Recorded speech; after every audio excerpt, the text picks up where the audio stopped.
Alors bonjour la quatrième.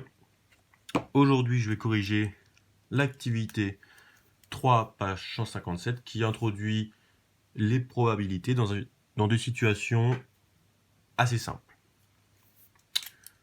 Dans l'activité, vous aviez deux joueurs, Clément et Emma, qui jouent à un jeu en tirant au hasard, dans un sac, une boule colorée avec un numéro.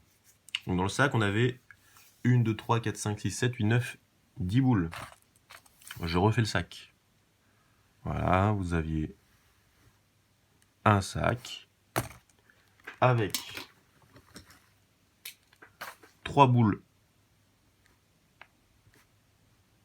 rouges, 5 boules bleues, et puis 2 boules oranges que je fais comme ceci. Voilà. Bien sûr, sur ces boules, il y avait des numéros. Donc, je vais prendre un crayon gris. Et donc, sur les boules bleues, il y avait 1, 1, 1, 1, et puis 2. Je ne sais pas si on voit très bien, mais bon. Sur les boules oranges, il y avait 1 et 1, et sur les boules rouges, il y avait 1, 2 et 4. Donc, voici les numéros qu'il y avait sur ces boules. Et il y avait 10 boules en tout. 1, 2, 3, 4, 5, 6, 7, 8, 9, 10. Première question. Combien y a-t-il de tirages différents possibles en prenant une boule au hasard? D'accord? Donc on prend une boule au hasard. Combien y a-t-il de tirages différents possibles? Bien, premièrement, on peut tirer une boule d'une couleur différente. Donc bleu, ou rouge, ou orange. Déjà, il y a la couleur. Soit bleu, soit orange, soit rouge. Puis ensuite, il y a les numéros, pardon. Sur les couleurs bleues, il y a combien de numéros différents? Il y en a deux. Soit le 1, soit le 2. 1 ou 2. Sur le orange, il n'y a que un seul numéro, c'est le 1. Et sur le rouge, il y a 3 numéros possibles, le 1, le 2 et le 4. Soit 1, soit 2, soit 4. Donc couleur et nombre. Enfin chiffre plutôt, mais bon, pas grave. Couleur et nombre. Donc il y a combien de résultats possibles? Il y en a, du coup, 1, 2, 3, 4, 5, 6. Il y a 6 résultats possibles. D'accord? Il y a 10 boules, certes, mais il y a seulement 10 résultats possibles. Soit je prends une boule bleue avec le 1, ça fait un résultat. Soit une boule bleue avec le 2, soit une boule orange avec le 1, soit une boule rouge avec le 1, soit une boule rouge avec le 2, ou alors une boule rouge avec le 4. Ça fait 1, 2, 3, 4, 5, 6 résultats possibles. Il y a donc 6 résultats possibles. On peut les écrire entre parenthèses. On a soit bleu 1, bleu 2, orange 1, ou bien rouge 1, rouge 2, ou rouge 4. Voilà. Bleu 1, bleu 2, orange 1, rouge 2, rouge 4. Ça fait 6 résultats possibles. Voilà. On passe à la question 2. Emma espère tirer une boule avec un numéro pair. Pour combien de boules cet événement sera-t-il réalisé? Donc on cherche dans le sac, là, combien de boules, du coup, contiennent un numéro pair. Puisque la question c'est Emma espère tirer une boule avec un numéro pair. Eh bien, le numéro pair, il y a le 2 rouge, il y a le 4 rouge, puis il y a le 2 bleu. On peut le voir ici. B1 c'est pas bon, B2 c'est bon, orange 1 c'est pas bon, rouge 1 c'est pas bon, rouge 2 et rouge 4 c'est bon. Donc ça fait 3 possibilités. Là, c'est les 3 résultats, mais c'est pas forcément 3 possibilités. Par contre, on voit bien qu'il n'y a que 3 possibilités, puisqu'il n'y a qu'une seule boule bleue avec le 2, une seule boule rouge avec le 2, et une seule boule rouge avec le 4. Donc, l'événement, on va appeler P,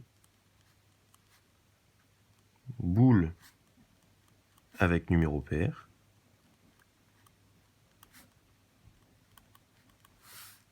eh bien, il n'y a que 3 boules avec un numéro pair. Et on passe à la question suivante. Clément espère l'événement contraire. Donc, contraire de cet événement-là, cet événement-là, c'était une boule avec un numéro pair, donc l'événement contraire, logiquement, c'est une boule avec un numéro impair. C'est bien ce qu'on vous dit, que la boule portera un numéro impair. Eh bien, s'il y a 10 boules dans le sac, il n'y a que 3 boules avec un numéro pair. L'événement contraire, c'est-à-dire avec un numéro impair, comme il y a seulement 2 possibilités, soit c'est pair, soit c'est impair. S'il y a 3 boules avec un numéro pair, eh bien le contraire, 10 moins 3, ça fait 7 boules avec un numéro impair. On peut vérifier. On a 1, 2, 3, 4 boules bleues avec le 1, une boule rouge, ça fait 5, avec le 1, et 2 boules oranges avec le 1, ça fait 7. 1, 2, 3, 4, 5, 6, 7. Et les 1, c'est que numéro impair. C'est les seuls numéros impairs présents dans le sac. Ça fait bien 7 boules. Donc on va appeler I, boule, avec un numéro impair. Et sachez qu'on peut aussi écrire comme I, ici, c'est l'événement contraire de P. I, c'est l'événement contraire de P. Et bien au lieu de l'appeler I, on peut l'appeler aussi, comme c'est l'événement contraire, P avec une barre au-dessus. C'est la même chose, voilà. C'est pareil. C'est égal. Puisque avec la barre, ça veut dire contraire, bon, dans les probabilités. Donc l'événement contraire de P, c'est P bar. Donc avoir un numéro impair, c'est P. Avoir un numéro pair, pardon, c'est l'événement P. Avoir un numéro impair, c'est l'événement P bar. C'est contraire à P. Contraire à P. On va l'appeler I ici. Voilà. Parce que ça, I comme impair. Voilà. Donc combien de boules correspond à cet événement? Eh bien on l'a compté. Il y a que 7 boules avec un numéro impair. Et entre parenthèses, je le mets, c'est 10 moins 3. 10 boules en tout, moins les 3 boules avec un numéro pair. Voilà. Question 4. Quel est l'événement le plus probable? Tirer un nombre pair ou un nombre impair? Eh bien, s'il y a plus de boules avec un numéro impair que de boules avec un numéro pair, il y a forcément plus de chances de tirer un nombre impair. Il y a plus de boules avec un numéro impair que pair. Donc, l'événement le plus probable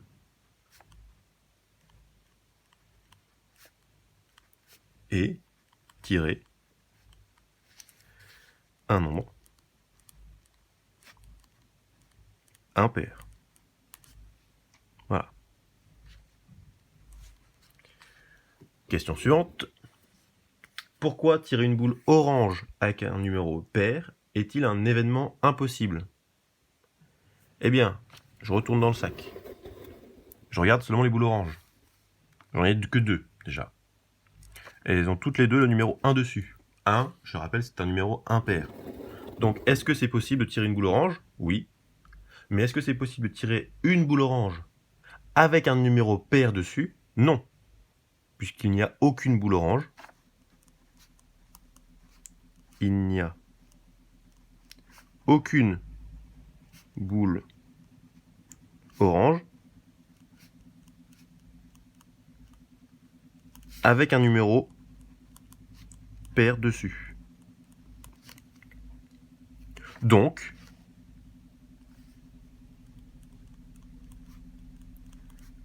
cet événement, c'est-à-dire tirer une boule orange avec un numéro pair, est impossible. C'est comme ça qu'on l'appelle. Sa probabilité, en gros, elle est nulle. Elle est égale à 0. C'est impossible. Voilà.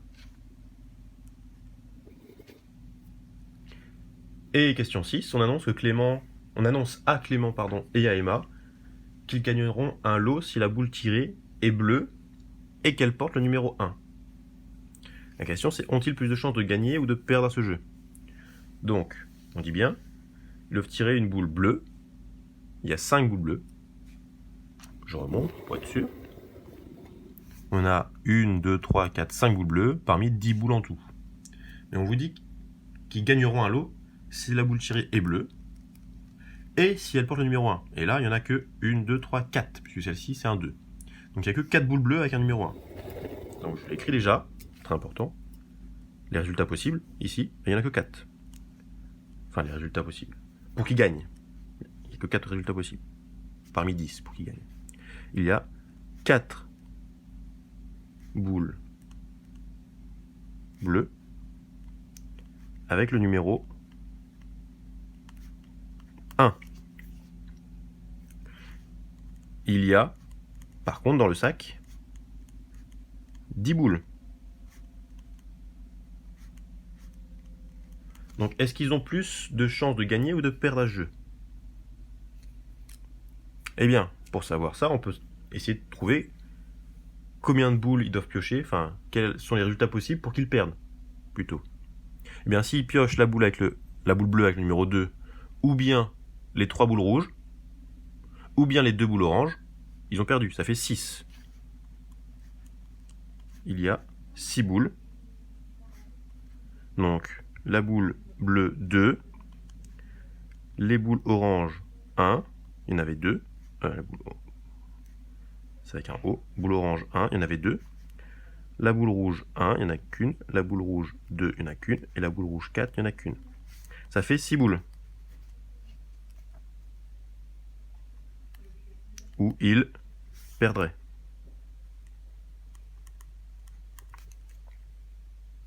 Eh bien, il y a plus de chances de les voir perdre que de les voir gagner, puisqu'il y a plus de boules où il perdrait que de boules où il gagnerait.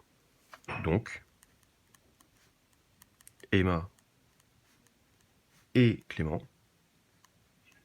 ont plus de chances de perdre à ce jeu. Voilà pour la correction. Merci à tous. Bon courage à vous et à la prochaine pour une future vidéo.